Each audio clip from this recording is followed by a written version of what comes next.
নিজের মাকে, আর কেউ নেই মা।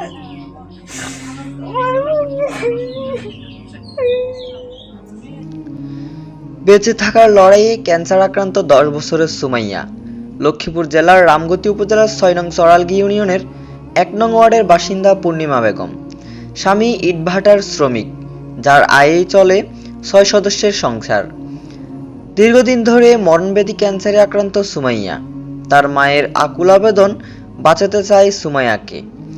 তার এই ব্যয়বহুল চিকিৎসার খরচ চালানো তার পরিবারের পক্ষে সম্ভব নয়।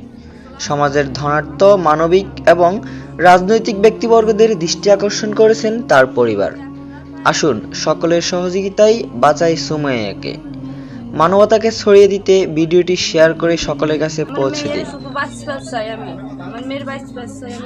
কিরকম খরচ হতে পারে ওর চিকিৎসার জন্য? ওর 3বার থেরাপি দেওয়ার পরে তারপর অপারেশন হবে। 3বার থেরাপির পরে অপারেশন হবে। 3বার থেরাপিতে 1.5 লাখ টাকা, অপারেশন আছে 1.5 লাখ টাকা, ওষুধ খরচ আছে 1 লাখ টাকা। জীবন ভিক্ষা চাইছি, আপনার কাছে আমি জীবন ভিক্ষা চাইছি আমার মেয়ের জন্য।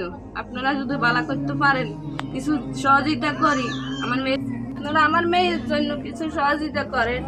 এরকম রমজান শরীফের দিন, নেককারের দিন, আমার মেয়ের অপারেশনের ডেট চলে যাইতেছে, থেরাপি দিতে পারি না আমি টাকার জন্য। আপনারা যদি পারেন আমার মেয়ের বাঁচাইলেন। আপনাদের কিছু নাই দুনিয়ায়, উপরের আল্লাহ নিজের মাকে, আর কেউ নেই মা।